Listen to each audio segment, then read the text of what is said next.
سرک را که شما می‌بینید در حال قیرریزی است. سرک میدان هوایی 10 متره عرض لري، 10 متره یو خوا 10 متره بل خوا، یعنی په مجموع کې 60 متره سرک.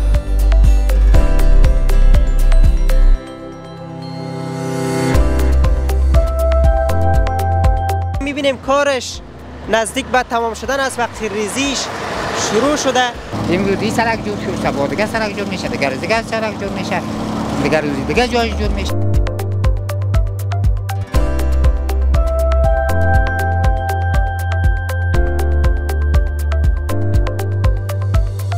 ساخت و ساز سرک ها در شهر مزار شریف بیشتر شده است. والا احساس خوبی دارم، در وطن هستم، در بازسازی وطن شریک است.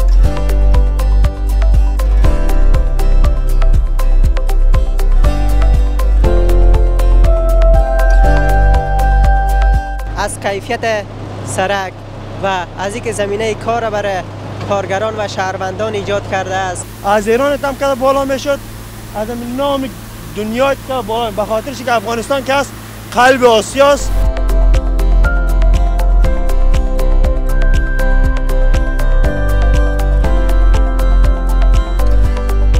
رفته باشه به خارج از کشور، ممکن این سرک در روز زمان دیده باشه و خوش هستیم، واقعیت هستیم، خیلی خوش هستیم.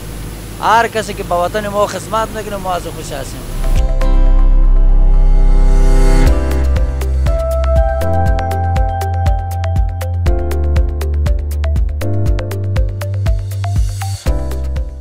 کسانی که در داخل افغانستان هست و چی در بیرون از افغانستان و بیننده برنامه های ما هست، سلام خدمت اونا عرض می داریم.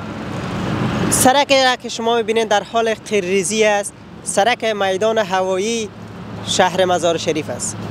سرک میدان هوایی در شهر مزار شریف یک سرک است بین المللی و کسایی که به شکل قانونی رفته باشه به خارج از کشور، ممکن این سرک در روز زمان دیده باشه و خیلی هم دق شده باشه پشت این سرک و حالا که این سرک قیرریزی شده رئیس و یک رنگ و روی دیگر گرفته. ما 2 ماه قبل آمده بودیم در این سرک و سرک خیلی خراب بود و کارش جریان داشت و حالا که آمدیم میبینیم کارش نزدیک به تمام شدن است و قیرریزیش شروع شده. یک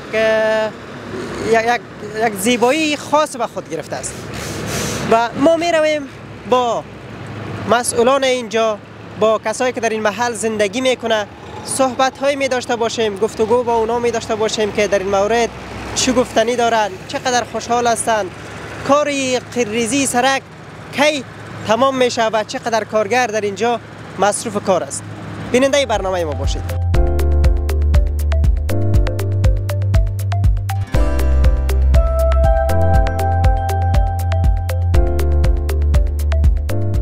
در این قسمت از برنامه صحبت هایی می داشته باشیم با انجینر صاحب و بیشتر با ایشان معرفی میشیم. سلام علیکم انجینر صاحب. و علیکم سلام و رحمت الله. انجینر نورالله مومند ما، مزار ښاروالۍ تخنیکی انجینر. انجینر صاحب این سرک اگر به بینندگان بگویی سرک کجاست و دا سرک چې اوس موږ تاسې ولاړ یو په دغه ساحه کې موقعیت لرو، قرار لرو، دا د مولانا جلال الدین محمد بلخي هوایي ډګر ته څیرمه سرک دی چې 2.5 کیلومتره اوږدوالی لري او دا پروژه چې کومه ده د مزار ښاروالۍ له لوري تطبیق کیږي. بودیجه 100 میلیونه څخه کم 100 میلیونه افغانۍ دا چې د سهاک هیلي ساختماني شرکت سره قرارداد شوی دی. بودیجه د مزار ښاروالۍ له لوري ورکول کیږي، تمویل کیږي. دا سرک لکه مخکې چې ما درته ویلې 2.5 کیلومتره اوږدوالی لري. هر لاین یا هر سمت دغه طرف یې چې دی 10 متره عرض لري، 10 متره یو خوا 10 متره بل خوا، یعنی په مجموع کې 60 متره سرک او 3 متره ګلدان دی. 50 سانتي یو طرف ته ویاله لري او 50 سانتي بلې خوا ته ویاله لري. انجینر صاحبی کاری سرک چقدر زمینه کاری را برای شهروندان مساعد کرده؟ چقدر کارگر کار میکنه؟ لکه څنګه چې تاسې وینئ عملاً په 2-3 بخشونو کې عملاً کار روان دی. اسفالت دی او هاخوا د بیس کورس او سب بیس طبقې جوړول دي، یعنی زیر ساخت دغه سرک جوړیږي. په ټوله کې تقریبا تر 200-300 کارګرو ته دلته د کار زمینه مساعده ده او عملاً موږ سره دلته کار کوي. بالکل. انجینر صاحب اگر بگوین که از کیفیت کار اگر بگوین به شهروندان به بینندگان که چگونه است؟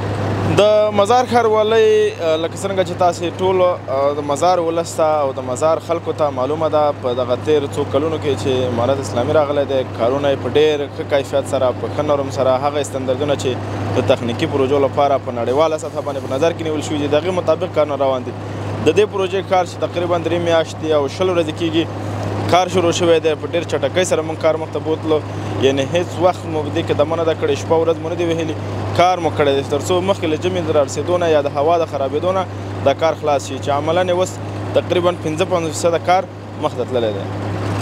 به عنوان انجینر این پروژه چقدر خودت احساس خوشحالی از این داری که کار در نقاط مختلف شهر مزار شریف جریان داره بخصوص در سرک میدان هوایی که یک سرک بین المللی هم است؟ د خپل ځان صفت ښه نه دی او نه د خپل کار نه یو چاته د رضایت یا هغه څه چې اعتماد او هغه څه چې موږ غواړو دلته یې ترلاسه کړو او ویل یې ښه نه دي ولې ځکه باید د خپل کار نه ستا د کار نور خلک توصیف وکړي نور خلک یې وګوري موږ د خپل کار نه راضي یو د شرکت د کار نه هم راضي یو هغه کیفیت او هغه استندردونه چې په نظر کې نیول شوي دي هغه ټول دلته تطبیق شوي دي.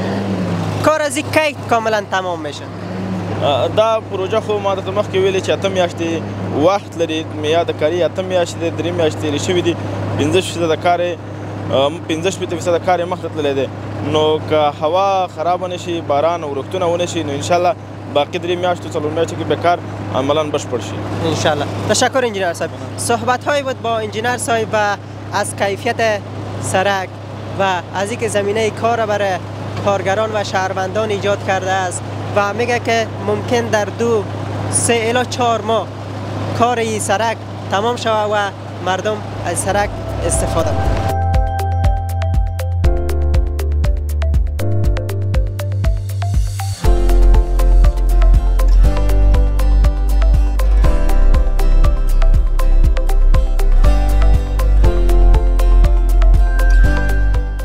کارگران در اینجا مصروف کار است و صحبت هایی می داشته باشیم با یکی از کارگران که در اینجا مصروف است و ببینیم که چقدر وقت میشه در اینجا کار میکنه و چقدر از کارش راضی است. سلام بیادر، خوب هستید؟ سلام علیکم، خوب هستین؟ صحتان خوب آرامی؟ خیر باشه. اگر در اول خود را معرفی بکنید. اسم من که از عتیق الله حمیدی، یک تن از کارگرای شرکت خیرالبشر سرک میدان هوایی کار میکنه. خودت چقدر وقت میشه اینجا کار میکنی؟ در این شرکت تیراندازی که کار میکنه مدت 2 ماه 3 ماه کار میکنیم میشه. چندین پروژه هست کار میکنیم آبادی میکنیم. این رقم نیست که تنها در اینجا در خیلی جایا سرک طرف چوک قرآن شریف طرفی که مال بازار میره او را کار کردیم قرارگاه جمعسی که کار کردیم کارت صلح کار کردیم چوک میدان کار کردیم چوک خود قرآن شریف کار کردیم خیلی کار میکنیم. در زیبایی شهر مزار شریف خودت نقش فعال داشتی؟ ها این کار خودی ماست که نقش فعال داریم. یعنی ما که کار نکنیم یک کار نکنه یعنی شهر مزار شریف دیگه تو که سایل یکی دیگه خود بکنیم ایج آباد نمیشه. باز مشکل در پیسش هم نیست مشکل در آبادی خودی ماست. وقتی که آباد که باشه وطن ما آبادیش در خودی ماست. وقتی از یک جایی که در سفر میاد در وطن ما افتخار خودی ماست باز. بله. اگر یک کس پیدا شد برات بگوید که من روزانه برات 2000 افغانی میتم بریم در ایران کار کنم. اگر یک کس پیدا شد برات بگوید من روزانه 200 افغانی میتم بمی سرکا در خود شهر مزار شریف کار کنم. کدامش قبول می‌کنی؟ همین 200 روپیه که در وطن خود کار میکنم این دا فوق العاده از این 2000 روپیه پیش است. به خاطر که بالای خانه من هستم وطن خودم آباد میکنم. 2000 روپیه چی کنم یک پیر رفتم ایران. آل دیگه طلای سرخ بتن نمیره. دیگه طلای سرخ بتن نمیره. ایران مشکلات بود که حساب مشکلاتش هم بود. حساب زیاد آزار حضرت هم نکرد. آل دیگه وطن خودم افتخار خودم. دیگه طلای سرخ هم بتن نمیره. همی که یک لقمه نان میخورم. در 100 روپیه هم کار میکنم. در 10 روپیه هم کار میکنم. قناعت میکنم من. این میگه که سرک خودی ما که خیر میشه از باران از برف که از جد که نمیشیم در خودم افتخار است. یعنی خودت اقدر احساس وطن دوستی داری که اگر برات هیچ پول هم نده خدمت میکنی. همیش پولم ندارم، میایم بیل میگیرم خودم خدمت میکنم، به خاطر چی که میدونی خودم که میگردم راحت، راحتی خودم است دیگه، راحتی وطندارای خودم است. اگر مثل خودت واره یک 50 تا جوان در شهر مزار شریف پیدا شوه و یک قسم خدمت بکنه، خب وطن آباد میشه، مزار شریف آباد میشه. انشالله ما میگیم دست به دست هم دیگر بیتیم. 50 تا چی که باید 1000 دانه 2000 دانه باید دل که دیگه باید خبر شیم. این رقم نه که ما کی کار بکنم دیگه سایل مرا ببین، نه سایل مرا که ببینی کشورهای خارج آمده که ما خدمت نمیکنه، باید خودی ما خدمت خودی ما رو بکنیم. تو سایل ببینیم که کشورهای خارج میکنه، نه و سایل ما رو میکنه، باید خودی ما آباد بکنیم. کسایی که 20 سال 30 سال 40 سال 50 سال در کشورهای ایران و پاکستان خدمت کردن، دوباره با بی‌عزتی از اون طرف دوباره این بی‌عزتی خوب گپ است. این حال اون افغانیای ما شما کردن خارج دیگه 20 سال شده، هم 20 سال 40 سال همیشه میزنن، دست به دست دیگه هم دیگر میدادن. از ایران هم که بالا میشد، از نام دنیا که بالا، به خاطرش که افغانستان که است قلب آسیا است، قلب کل کشورهای خارج است. ماشاءالله به خودت که اینقدر احساس داری، احساس وطن دوستی داری. خب گفتم که اگر مثل خودت واره چند تا جوان پیدا شوه، وطن آباد است، کشور آباد است. وقتی که وطن که خودی ما آباد که میکنیم، باید کل کس دست به دست همدیگر بیته آباد میشه. وقتی که ما که تنهایی نمیشه، مثالی که 5 برادران هستیم، هر 5 ما دست با هم دیگر بیتیم هیچ گپ نیست. ما یک طرف برم یک طرف بره دیگه خرابی زیاد میشه. اگر 5 تا چوب یک جای شوه نه خلاص، اگر یکی باشه همگی مشکل است. و به عنوان یک جوان که اقدر احساس وطن دوستی داری و در مزار شریف در سرکا کار میکنی، با او جوانایی که به کشورهای ایران است یا پاکستان چی گفتنی داری؟ بیاین به وطن خدمت بکنن، به وطن خود کار بکنن، از وطن خود مثل دیگه کشورهایی که پیشرفت کرده یک پیشرفت ترقی را ایجاد بکنن. ما گفتنی ما در این وطندارایی که در خارج هستند، گفتنی ما همی است که تا چی وقت مزدوری خارج میکنن، تا چی وقت خدمت مزدور میکنن، بیاین امیجا 10 روپیه کار بکنین، 20 روپیه کار میکنین، افتخار خودتان هم است، وطن خودتان هم است. چه شو میگردین چه روز میگردین، اما تو سربلند میگردین، یکی نمیگه که ایجا دیگه اوجا بشی. در کشور خارج که است فقط دیگه یک مزدور واریستی، در بیرون صحیح راحت گشتن نمیتونی، در خانه صحیح ششتن نمیتونی، دل تنگ شده وطن است دیگه. به خاطر چی که همین شوا که من همین شارم که کلام کام که میبرم، همین چراغانه که میبینم دلم واز میشه. به خاطر چی که وطن است دیگه، به خاطر چی که مرده زنده ما را که وطن میورداره، خارجی نمیورداره. این رقم است. وقتی که من که میمونم همین 4 دانه گرد پیش وطندارای خودم گور میکنه، خارجی که من گور نمیکنه. با این رقم احساس خوشحالی میکنم. این ما در ایران میمونم کی مرده من میبره؟ هیچ کس نمیبرش. اینجا که بمونم جا بر زیر قلم نفر میورداره. این احساس خوشحالی میده. تشکر بسیار زیاد. صحبت هایی بود با کسی که در اینجا مصروف کار است، چقدر احساس داره، چقدر شوق و علاقه داره که در وطن خود کار بکنه و خدمت بکنه و چیزی که حقیقت بود برای ما و شما بیان کرد و چیزی هم به گفتن نموند. سپاسگزاری میکنیم از این قسم یک جوانایی که در وطن کار میکنن و احساس وطن دوستی دارن. برنامه ما ادامه دارد.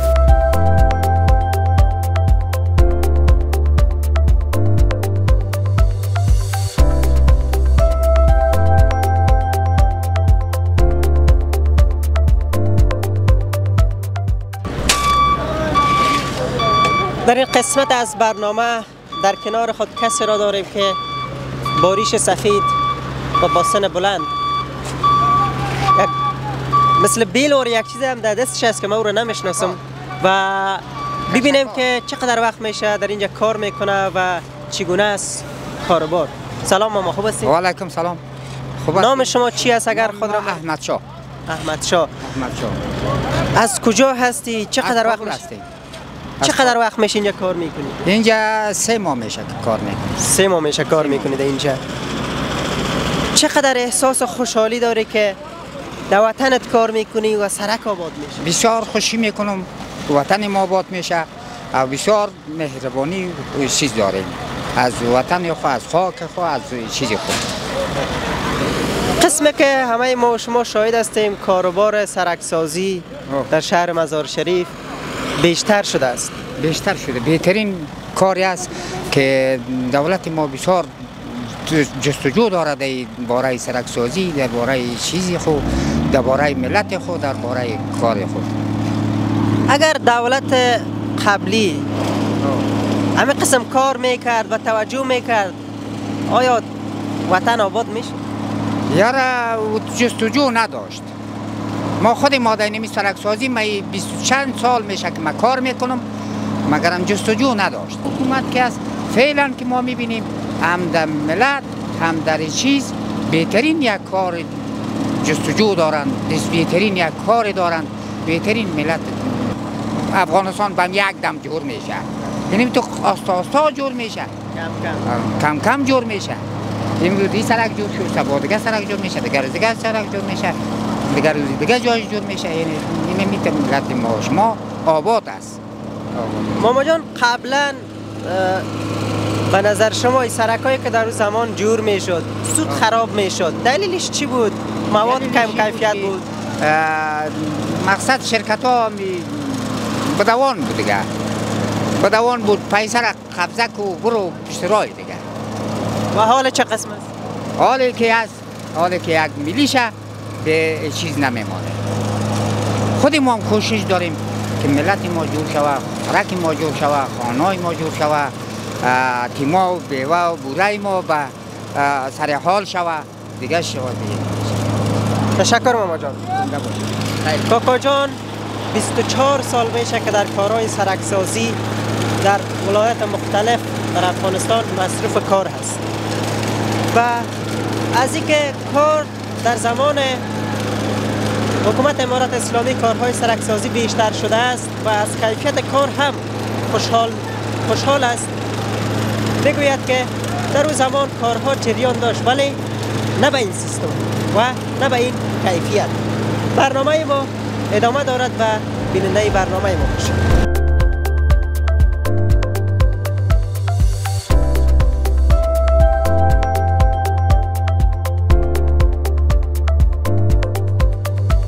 بینندگان گرانقدر، در این قسمت از برنامه صحبت‌های می داشته باشیم با یکی از رانندگان که در اینجا نمیفهم کی چی میکنه، چی کار میکنه، خودش توضیح میده. سلام یادت خوب است؟ علیک السلام. اسم مبشر حمیدی، یکی از دریورای پیتیار. دریورای پیتیار است. چقدر وقت میشین یک کار میکنین؟ ما تقریبا 1 سال میشه که در این شرکت است. 1 سال میشه کار میکنی و اگر به بینندگان بگویی که خودت که فعلا مصروف هستی در اینجا، این چی کار هست، چی کار میکنه؟ این خود نامش پیتیار است، وظیفهش بخش کامپکشن است دیگه، قیر کامپکشن میکنن دیگه، یعنی باسازی است دیگه، قیر کامپکشن میکنن، سخت میکنن کامیون. کامپکشن میکنه یعنی سختش میکنه؟ یعنی سخت میکنه. خب خودت گفتی 1 سال میشه کار میکنی؟ ما خود زیاد وقت میشه در شرکت های ساختمانی کارون، خب مگم در این شرکت فعلا 1 سال میشه. خودت یعنی خیلی وقت میشه در کارهای سرکسازی در افغانستان نقش فعال داشت؟ بله یا تقریبا 10 سالی میشه که ما در افغانستان در بخش شرکت های ساختمانی کار میکنم. چندین پروژه و چندین ولایت ها و غیر مزار دیگه جای هم کار کردیم. چقدر احساس داری که در وطنت کار میکنی؟ احساست چی؟ ولی احساس خوبی دارم، در وطن هستم، در بازسازی وطن شریک است، خدمت میکنیم با وطن خود ما، بازسازی است، خوشحال هستیم. وطن ما جور میشه، سرکایی که بسیار خراب بود یک مدت بسیار در مدت کم در حال بازسازی هستیم. چندین پروژه که شما مشاهده میکنین، ما خود تقریبا در 1 سال شاید پروژه 8م 9م باشه که ما خودم سهم دارم در بخش قیریزیش کار میکنم آسفالت. یعنی کار نسبت به قبل کارهای سرکسازی بیشتر شده؟ بله یا نسبت در سابق زیاد شده. خود نسبت در سابق در این صورت زیاد شده که حال فعلا در هر ولایت بازسازی است. در سابق که بود در یگان ولایت های محدودی بود که اون ولایتایی که یک کمی مردم های چیز بود تا اونجا بازسازی میشد. حالا فعلا در مزار، در متو، در پایتخت، در هرات، در قندهار، در هر جایی که ما شما مشاهده میکنیم فعلا دارد بازسازی است. سابق به نظر در جایای کار زیاد بوده که در اونجا قدرت زیاد بود؟ فکر کنم همون یک چیز باشه دیگه. دیگه حتما همون اگه بود دیگه. خب به خاطر از اینکه بیشترین یعنی بعضی ولایت‌های ما رو که بریم ببینین سابق هیچ کار نشده بود و خب بازسازی نشد. حالا الحمدلله در ولایت کار است، در جای بازسازی است، مردم خوش هستیم، واقعیت تاسف خاطر خوش هستیم. هر کسی که به وطن ما خدمت میکنه ما از خوش هستیم. تشکر بیادر. این بیادر ما بینندگان محترم، بیادر ما مصروف به این مصروف کار است، را کمپکشن میگه. کمپکشن یعنی قیر سخت میکنه و خیلی وقت است که خدمت میکنه به وطن و حالا ما در شهر مزار شریف.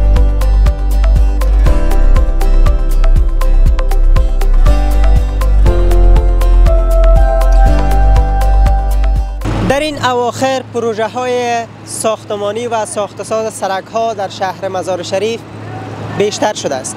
سرک هایی که در 20 الی 30 سال قبل جور نشده بود، جغل اندازی و قیرریزی نشده بود، در این چند سال اخیر شاروالی شهر مزار شریف توانسته است با کوشش و تلاش خود این سرک ها را برای رفع سهولت های شهروندان قیرریزی و آباد بسازد. این بود برنامه امروزی ما. تا برنامه های بعد، خدا حافظ شما.